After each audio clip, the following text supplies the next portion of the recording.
Basically, you go in different sections. Learning a language can be a tortuous process. Enter Hong Kong-based entrepreneur Chris Lonsdale. For many years I was faced with a daily conversation in society which went, oh, your Chinese is fantastic, you must be talented.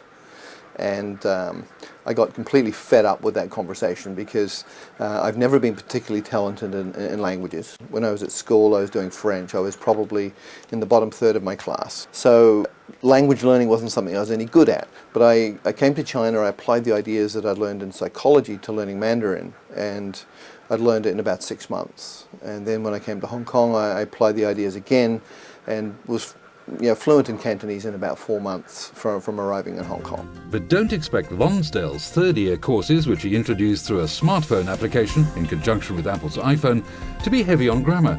In fact, it's got a lot to do with music. 20 years of research, he says, shows musical rhythm upticks a student's memory by 50%. If you put rhythm to it, you get the whole body involved, and it's even more powerful. So one component of what we do is use music as part of the app. The second thing we do is we teach pronunciation by showing the face. And you'll notice that children, when they hear their parents speak, if they don't quite get what's said, they'll look at their parents' face and then they'll repeat it.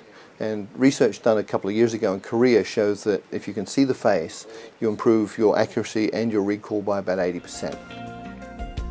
Chris Lonsdale reckons his courses, launched in 2009, can get Chinese students speaking English through his so-called learning machine, dubbed third-year Kung Fu English, in just 2 weeks, because the reading and learning is focused on story and meaning. To learn a language in that way is much more effective than doing vocab lists or reading lots of different authors and articles of stuff that you're not interested in. So what we've done is we've taken my book, The Third Year, You Can Learn Any Language. We use that as the centerpiece. So a learner is listening to English, they're reading English to understand how do I learn a language, and through this process they're actually acquiring English. We have people like Coca-Cola, Kraft, Danone, Agilent who are all taking it on in the corporate world. We have a number of people individually who have taken it on. And we know that they're getting very, very rapid improvement in their pronunciation. We know that it's something that they like to carry with them. They can use it on the bus, they can use it in downtime between meetings. So people are using it a lot and really enjoying it. And some people have, my own Chinese business partner didn't speak English a year ago, and she used our core material, just 4 hours of audio material, and she now holds meetings in English for business. She writes emails that are probably 95% accurate in English with no difficulty whatsoever. Apart from picking up the rudiments of a language really fast, this iPhone application allows Chris the opportunity to offer 6-month courses using his unconventional approach to language learning. And if you can't afford an iPhone, well, there's always the website. Third Year has all its production, including studio and equipment, based on the Chinese mainland. But it's Hong Kong where this knowledge-based business finds its real commercial benefits. And Chris Lonsdale is pleased he's settled in the territory. I came to Hong Kong, I think about 1984. I was in Beijing, and my China visa ran out, so I came down to Hong Kong. I fell in love with the place. I think it's a wonderful place in terms of the economy. It's a free economy. I think it's got one of the best taxation systems in the world. I don't like tax, but I think in terms of fairness and load, Hong Kong is probably one of the best places in the world. It's a place where you can start a knowledge business with very, very minimal capital requirements or overhead. The technology of communications here is second to none.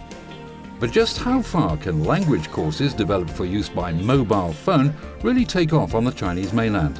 Aren't there far better prospects for face-to-face learning? The Third Year pioneer backs his own product for business success. It's going to be big. There are 350 million people in China today learning English. About 100 million adults, 250 million kids at schools. And those are the people who are spending money on it. This is what the research is picking up. There's a whole bunch of other people in China who would love to speak English who gave up. And what we found in Hong Kong, for instance, when we put our rhythmic Mandarin and Cantonese in the stores, we did not put it in the language section. We put it on counter beside the cash register with a little POS which reads, "Pick up a Chinese." And so if people come past and they sort of pick up a Chinese, what? And they look again and they see Cantonese or Mandarin. They pick up the package, they read it, they go, oh, this is interesting, maybe I can, and they buy it. So we're looking at a market of literally hundreds of millions of people. So in the future, I suppose you'd be looking at an initial public offer worth millions of dollars. It wouldn't be millions, it would be billions.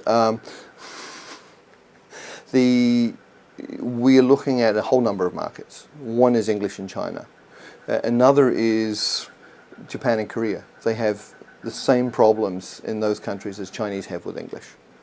You have other markets like South America that need English.